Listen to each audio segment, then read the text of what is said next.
After inadvertently stranding the crew of a spaceship, affectionately known as the Turnip, on a planet, Buzz Lightyear attempts to resign from the Space Rangers only to be suddenly talked out of it by his commanding officer, Alicia Hawthorne. Over the next year, the crew must fend off deadly vines and insect creatures while somehow also managing to conjure up a fuel source long enough to survive hyperdrive travel. After a year, the fuel crystal is complete and Buzz is able to take off on a test flight that's only supposed to last 4 minutes, but somehow, thanks to time dilation, winds up lasting 4 years. Buzz makes several more attempts at getting sustainable hyperdrive travel, only to keep coming back 4 years later each time. As time passes, Alicia Hawthorne gets married, has a child, has a grandchild, and sadly passes away. And now the fact of the matter is, well, those people on the planet, they're resigned to their fate. They're just going to stay on the planet. In fact, they've developed a new laser shield force field to protect themselves. However, Buzz's robot cat companion, Sox, somehow manages to mathematically equate a stable version of the crystal, which should hopefully provide sustainable hyperdrive. So Buzz leaves on one last mission. However, this one winds up taking 22 years for him to return. In that time frame, the colony, for lack of a better term, is under attack by an evil robotic force known as the Zurg. And now it seems that Buzz has to team up with a ragtag group of recruits, including Alicia's granddaughter, Izzy. This is Lightyear. Okay, sorry, I was going to get into the problem of literally summarizing the whole movie there. So, yeah, basically the sort of backstory in the realm of the Toy Story universe and how this applies to it, I guess, is that this is the movie that was released in 1995 that got Andy into Buzz Lightyear, so he gets his Buzz Lightyear action figure. So that's kind of the idea here. That's why it's not Tim Allen, it's just, you know, it's Chris Evans, but you get the idea. Though he does seem to have a lot of the Tim Allen mannerisms. He's not quite as goofy, I would say, as Tim Allen. He's a lot more focused and confident, though there are still some humorous bits in this. And yeah, and you know, like I said, I pretty much summarized the plot right there. And you know, there's a lot of the idea of Izzy has grown up with the idea of the Space Rangers, but not really knowing how to function with the Space Rangers, and she has two compatriots with her. A convict named Darby, and a just sort of bumbling idiot named Mo Morrison. And they, you know, again, as this has happened, like the Zurg are attacking, and the Zurg are robots that are piloted by another Zurg that is up in a spaceship, and so they have to destroy the spaceship to sever the connection to the robots and free everyone. And now that Buzz has this stable fuel cell, they can put it in the Turnip and maybe get everyone home. Everybody got that. And, you know, it does lead to, you know, I would say early on there's some really good bits. There's, you know, again, you know, Buzz he's very confident, he's very strong. He's not super intelligent, so he's not quite perfect, but he's not, you know, kind of a bumbling, naive person. Well, maybe he's a little naive, I guess, to an extent, but yeah, it's just he's, you know, because the Space Rangers never give up on a mission, he's just determined to find a way to get everyone home, especially because he blames himself for this. And, you know, when so much time passes that the people he initially landed with are starting to die, yeah, it starts to hit home for him. And then on top of that, just after Sox manages to calculate the formula needed to make a stable version of this rocket fuel, of this hyperdrive fuel, you know, Sox himself gets put up for decommission, and that just kind of proves the tipping point. And I would say the best part of this is the interaction Buzz has with Sox. You know, Sox is, you know, it's this animatronic cat. He's supposed to be kind of a,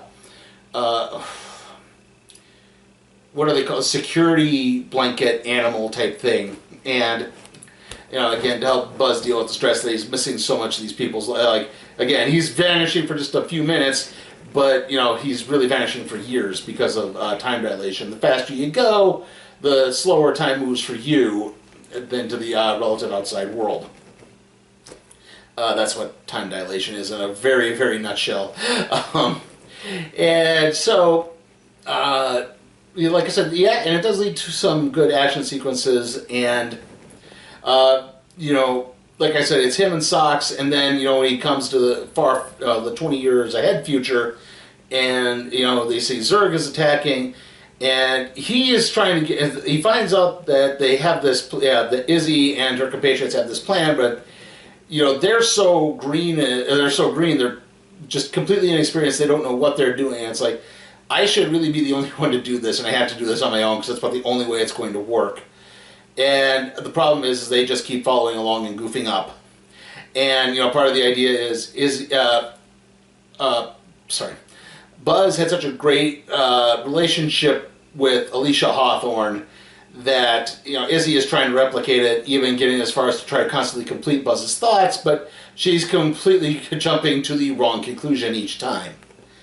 And unfortunately, that's kind of where things start to fall apart, because this really gets repetitive after a while. It's like, this thing is 2 hours long, and if you shave maybe 10 to 15 minutes off of it, a little less goofing around and maybe a bit more sort of training montage type thing where... Sorry, there's a plane going over.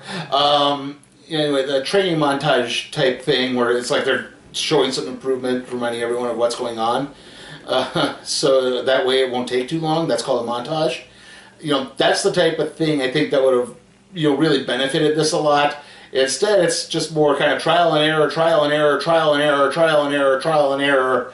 And then also Zurg has a secret, which I'll try to avoid the big spoiler in that. But yeah, I mean, it does lead to a somewhat decent twist. Again, I won't reveal the full thing, but it's an overall decent twist. And again, the chemistry between the characters is good. Unfortunately, the story itself is just kind of meh.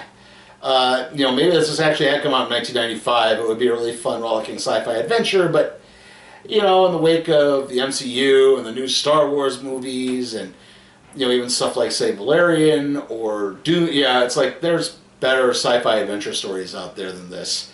Like I said, it's not bad. It's pretty enjoyable. Like, overall, I had a good time watching it. It's not that I'm mad about it. I think it could have been a little bit better. I'm going to give Lightyear a B.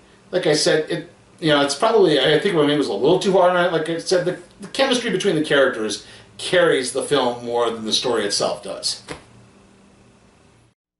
The evil Emperor Zurg is plotting to take over your television. Would you look at this reception? Lucky for you, I'll get there first.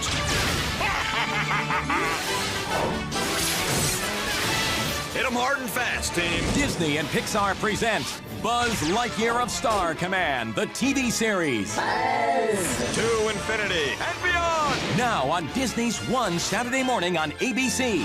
And weekdays and Sundays on Disney's One 2. Okay, it's no problem. Nobody saw that.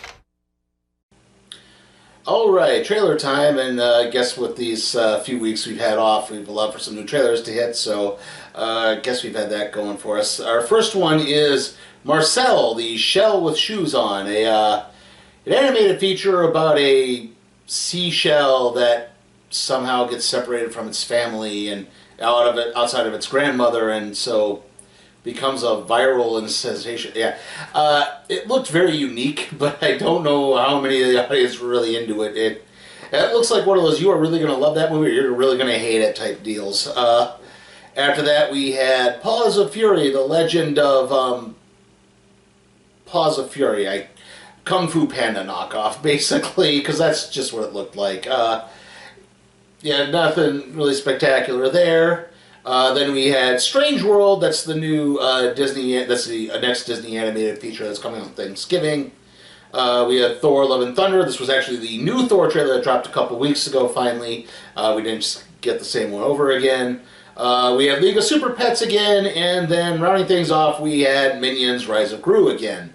And Minions is the next theatrical release I plan on screening. After that, though, the next video is going to be the random trade review on American Century. Then, hopefully, it's AEW New Japan Forbidden Door, the wrestling recap and review. And of course, there'll be reviews for episodes 5 and 6 of Obi-Wan Kenobi and episodes 3 and 4 of Ms. Marvel out there as well.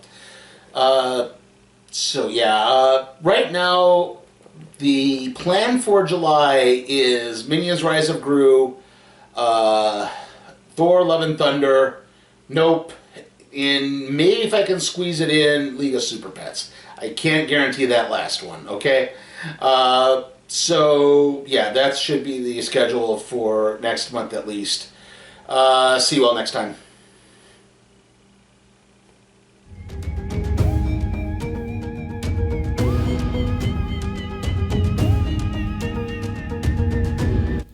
Hey guys, remember, you can help support my channel at patreon.com/SleepyTimeForCat Productions, where you can help request a movie, even if it's something like, say, Sonic the Hedgehog or the next Purge film. I'll review it.